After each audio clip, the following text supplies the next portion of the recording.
Hello and welcome to the knowledge source. तो आज के सेशन में हम दो टॉपिक के बारे में डिस्कस करेंगे और ये दोनों टॉपिक ही न्यूज़ में है रिसेंटली। अगर लास्ट 2-3 डेज़ में देखें, पहली जो टॉपिक हम डिस्कस करेंगे आज, हम डिस्कस करेंगे फिजिबिलिटी ऑफ इंडिया। क्या इंडिया की अगर देखें जो भी प्रॉक्सिमिलिटी है इन टर्म्स ऑफ इंडिया, क्या हिंदू राष्ट्र बन सकता है, और स्पेशली इसमें न्यूज़ में देखेंगे क्यों ये न्यूज़ में है और क्या इसके इंपॉर्टेंट फैक्टर्स आने वाले समय में हमें देखने को मिल सकता है।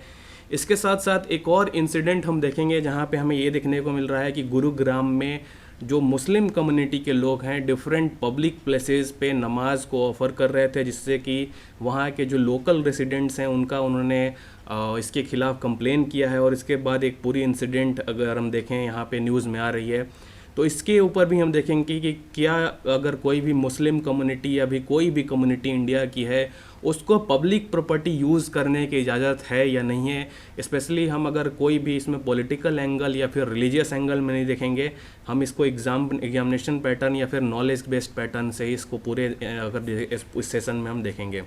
तो चलिए स्टार्ट करते हैं। But before starting this session I would like to say you can join through our Telegram channel and the Facebook channel, and please don't forget to subscribe our YouTube channel also. अगर मैं बात करूँ यहाँ पे परमहंस आचार्य महाराज, यहाँ पे इन्होंने एक डिमांड किया है इंडिया से कि अगर 2 अक्टूबर तक इंडिया को हिंदू राष्ट्र नहीं बनाया जाता है तो उनका मानना है कि उन्होंने कहा है कि वो समाधि ले लेंगे सरयू में, रिवर में।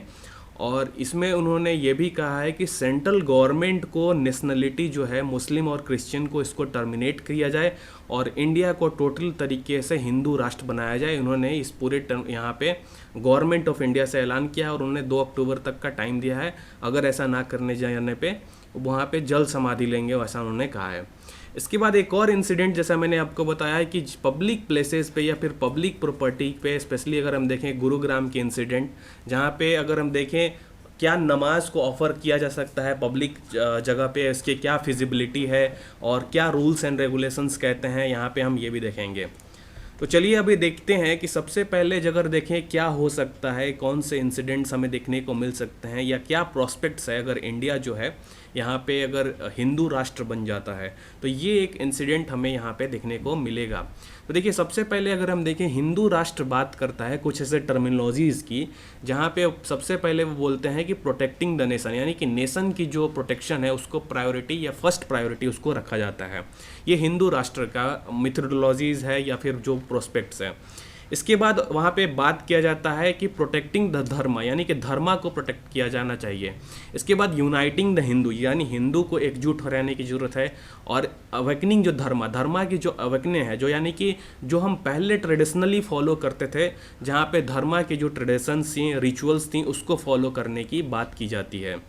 इसके बाद जो है एजुकेशन अबाउट द धर्म, यानी कि धर्मा की जो एजुकेशन है, जैसे आपने बोला अपने पहले के जो गुरु शिष्य परंपरा था उसको री एस्टेब्लिश करने की बात की जाती है हिंदू मेथोडोलॉजीज़ में या फिर हिंदू राष्ट्रीयकरण या फिर हिंदू राष्ट्र में।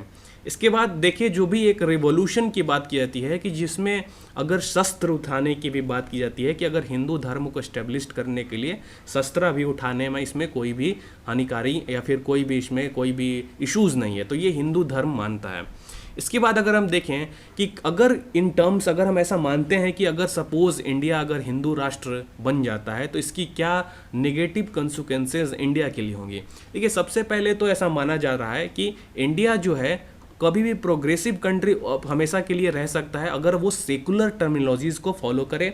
और इसके बाद देखिए जो भी सेकुलर स्टेट है, हमें डिप्लोमेसी में या फिर अगर हम देखें सपोज एग्जांपल देखते हैं कि वेस्टर्न एशिया कंट्रीज से अगर हमें डील करने में जो हमारी मुस्लिम कम्युनिटी के लोग हैं या फिर जो मुस्लिम हमारे जो भी पीपल्स हैं, वहाँ पे एक तरह से हमें बीइंग अ सेकुलर कंट्री हमें एज प्रोवाइड करता है in terms of dealing with the certain particular countries.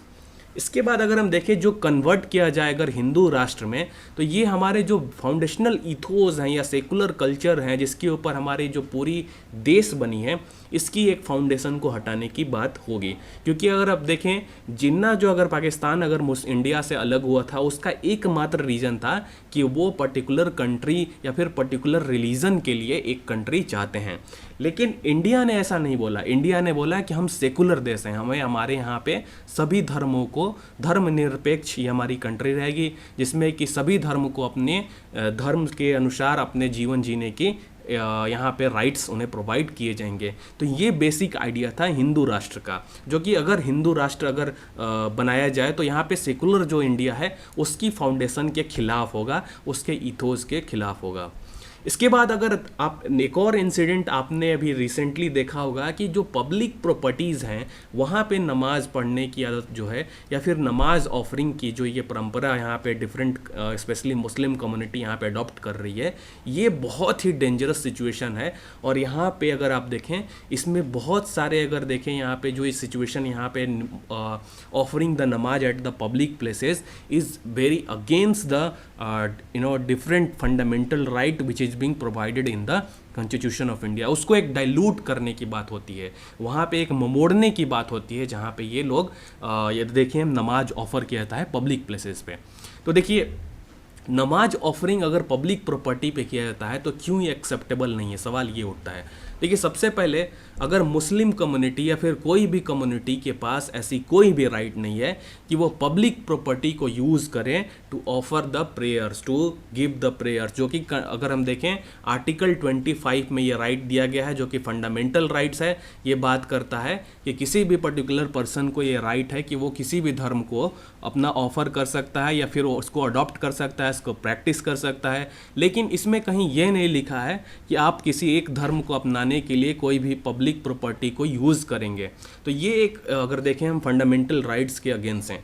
इसके बाद अगर हम देखें यहाँ पे जो भी अटेम्प्ट इस तरह के किए जाते हैं, कई बार ऐसा लगता है कि अगर देखें हम सपोज़ एक पर्टिकुलर कम्युनिटी है वो पब्लिक प्रॉपर्टी को यूज़ कर रहा है टू ऑफर द नमाज, और कोई भी अपने जो भी किसी भी एक पर्टिकुलर रिलीजन में बिलीव करता है, तो उस पर क्या होगा कि ये कहीं ना कहीं एक प्रैक्टिस ऑफर किया जाता है कि टू एक्वायर द लैंड। तो ये कहीं ना कहीं एक सिचुएशन यहाँ पे हमें देखने को मिल रहा है और कई बार ये हुआ भी है। हमें कई बार acquiring the property of the government which has been in the news and which has been in the tradition from the very long period, ये हमेशा हमें देखने को मिल रहा है। इसके बाद देखिए जो नमाज है, नमाज को ऑफ़र करना किसी एक पर्टिकुलर मॉस्क में या फिर ईदगाह में यहाँ पे करना चाहिए। और इस तरीके की अगर शॉर्टेज भी स्पेस है तो आपको एक proper offered land government of India को प्रोवाइड करनी चाहिए कि आप इस पर्टिकुलर लैंड पे कर किए, या फिर गवर्नमेंट ऑफ इंडिया बोल सकती है कि as government is not entitled to provide certain land to a particular community to offer the prayers. तो इसलिए गवर्नमेंट क्या बोल सकती है कि आप अपने पर्टिकुलर प्लेस या रेसिडेंट पे ऑफर कीजिए। तो ये ऐसा सिचुएशन हमें देखने को मिल रहे हैं। और अगर हम देखें जो अगर ये इस तरीके के नमाज पढ़ना या कोई भी पर्टिकुलर आपने कई बार देखा होगा कि रोड्स पे या फिर जो ब्लॉकेज होती हैं, इससे कहीं ना कहीं लोगों को परेशानी होती है। और इसमें अगर आप देखें जिस तरह के सिचुएशंस हमें देखने को मिल रही है और जिस तरीके से डिफरेंट कन्फ्लिक्ट्स रिलीजन में देखने को मिल रही है, इसके चलते गवर्नमेंट ऑफ इंडिया को इस पर ध्यान देने की ज़रूरत है और इस तरह के जो डिफरेंट पर्सनस इन्फ्रिंजिंग पर्सनस जो अडॉप्ट कर रहे हैं उसको कंट्रोल करने की ज़रूरत है। So I really hope you guys have understood this whole concept and why Hindu Rashtra adoption is not good for India and why the offering of the namaz at the public place should be stopped immediately as of now. So that's it for today. Thank you as always for joining.